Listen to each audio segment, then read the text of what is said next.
सर्वांना नमस्कार। आज आपण एक नवीन आणि आपला 30 डेज मराठी, तेलुगू, कन्नड शिकण्याचे चॅलेंज मधला हा पहिला दिवस आहे। आज असलं काय विषय मी तुमच्यासाठी घेऊन आले म्हणजे काही आपले वर्ड्स असतात, नवीन नवीन शब्द शिकायचं। आज फक्त आपण शब्द शिकूया का म्हणलं तर तेलुगू शिकण्याचं हे आपलं पहिलं बेसिक स्टार्टिंग आहे। त्यामुळे छोटे छोटे शब्द आपण रोज वापरत असतो की आत, बाहेर, वरती, ह्याला आपण प्रिपोजिशन म्हणतो।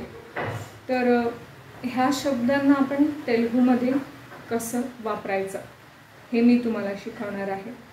आणखीन काय विषय आहे म्हणलं तर आज मी तुम्हाला जे शिकवते ते प्रतिलिपी ॲपमध्ये लिहिते सुद्धा। त्याचंही लिंक डिस्क्रिप्शन बॉक्समध्ये आहे, तुम्ही तिथे जाऊन वाचू शकता। आणि जर तुम्हाला ते यूजफुल वाटलं तर मला तिथं स्टिकर द्या, त्याचा मला उपयोग होते। आणि तिथं मला फॉलो करा की मी आणखी नवीन नवीन जे काही तिथं टाकते ते तुम्हाला नोटिफिकेशन येते। आजचा हा आपला नवीन व्हिडिओ तेलुगू शिकण्याचा पहिला डे 1।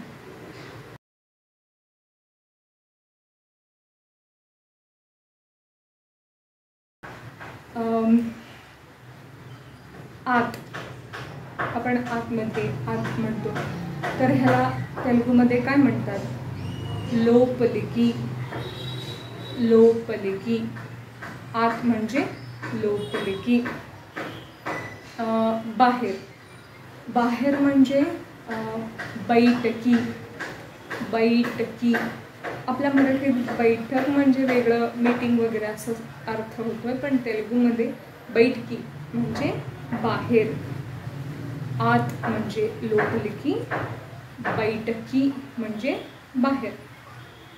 आणि वरती, वरती म्हणायला पैना, पैना चूडू असं म्हणतात, म्हणजे वरती बघ असं, पैना, वरती म्हणजे पैना। आणि खाली, खाली म्हणायला किंदकी, किंदकी, खाली म्हणायला किंदकी। वरती म्हणजे पैना, खाली म्हणजे किंदकी, आत म्हणजे लोपलिकी, बाहेर म्हणजे बैठकी। इकडं, आपण इकडं म्हणतो ना, सेम आहे। तेलुगूमध्ये सुद्धा इकडं म्हणतात, फक्त क ला क जोडतात। इकडं, इकडरा, इकडं ये असं। आणि तिकडं सेम, तिकडा, इकडा तिकडा सेम आहे, फक्त क ला क जोडलं जातं। जोडाक्षर क ला क जोडलं जातं। आणि जवळ, जवळ म्हणायला समीपमलो, समीपमलो, जवळ म्हणजे समीपमलो। आणि लांब म्हणजे दूरंगा, लांब म्हणजे दूरंगा। हे असे छोटे छोटे शब्द आहेत की आपण रोज वापरतो, आपल्याला खूप गरजेचे असतात। मी बहुतेक तुम्हाला समजलं असं वाटतंय। हे आपलं पहिलं दिवस आहे तेलुगू शिकण्याचा आणि बेसिक आहे हे।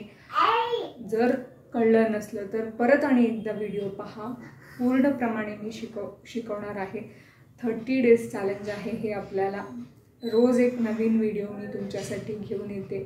तेलुगूवाल्यांना सुद्धा मराठी शिकवणार आहे, ज्यांना मराठी लोकांना तेलुगू शिकायचं आहे त्यांना सुद्धा तेलुगू शिकवणार आहे। मराठी लोकांना ज्यांना कन्नड शिकायचं आहे त्यांनाही कन्नड शिकवणार आहे। आणखीन बरेच व्हिडिओ आहेत। आणि प्रतिलिपी ॲपमध्ये जाऊन वाचायचं आणि फॉलो करायचं, तिथं मला स्टिकर द्यायचं विसरू नका, त्याच्याने मला खूप मदत होणार आहे। त्यामुळं तिथं जाऊन नक्की मला फॉलो करा, जे लिहिलेलं आहे ते वाचा आणि मला स्टिकर द्या। असंच अनेक नवीन व्हिडिओ घेऊन येते, तोवर धन्यवाद।